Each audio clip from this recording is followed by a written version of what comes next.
ఆ మధ్య హైదరాబాద్ లోక్సభ నియోజకవర్గంలో దాదాపు 6,00,000 దొంగ ఓట్లు ఉన్నాయని నాంపల్లికి చెందిన కాంగ్రెస్ లీడర్ ఫిరోజ్ ఖాన్ ఆరోపించారు.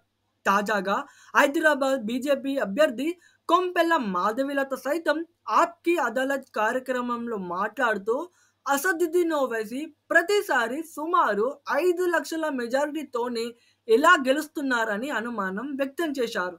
దీంతో హైదరాబాద్ నియోజకవర్గంలో పెద్ద సంఖ్యలో దొంగ ఓట్లున్నాయనే ప్రచారం చాలా కాలంగా జరుగుతుంది. అయితే ఆ ప్రచారం నిజమని తేలిపోయింది.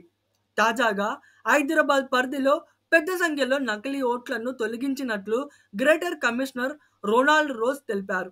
హైదరాబాద్ జిల్లా పరిధిలో ఏకంగా 5.5 లక్షల ఓట్లు తొలగించినట్లు జీహెచ్ఎంసీ కమిషనర్ రొనాల్డ్ రోజ్ తెలిపారు. 15 అసెంబ్లీ నియోజకవర్గాల పరిధిలో మొత్తం 5,41,201 ఓట్లు తొలగించినట్లు వివరించారు.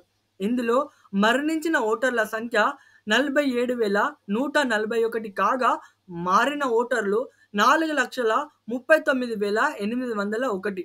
నకిలీ ఓటర్లు 54,259 మంది ఉన్నట్లు ఆయన తెలిపారు.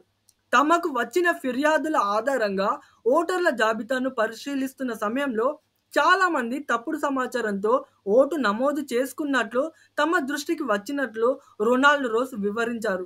పెద్ద సంఖ్యలో ఓటర్లు తప్పుడు ఇంటి నెంబర్ ఇచ్చారని, అలాంటి వారిని గుర్తించేందుకు స్పెషల్ డ్రైవ్ చేపట్టినట్లు తెలిపారు. హైదరాబాద్ జిల్లాలో మొత్తం 1,81,405 మంది ఓటర్లను గుర్తించి వారి ఇంటి నంబర్లలో సవరణలు చేసినట్లు స్పష్టం చేశారు. అంతేకాకుండా తాము నిర్వహించిన స్పెషల్ డ్రైవ్లో ముఖ్యంగా ఒకే కుటుంబానికి చెందిన వేరుపడ్డ ఓటర్లను ఒకే పోలింగ్ బూత్కు తీసుకొచ్చినట్లు రొనాల్డ్ రోస్ తెలిపారు.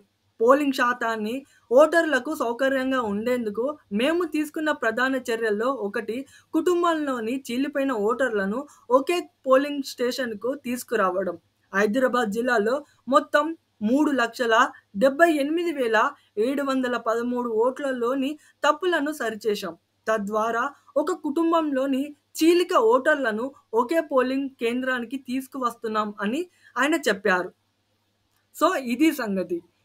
ఇక మారిన పరిణామాలు బట్టి ఇక దొంగ ఓట్లు పోయినాయి గనక అసదుద్దీన్ ఓవైసీ హైదరాబాద్లో గెలుస్తాడా అనేది ఇప్పుడు చూడాలి.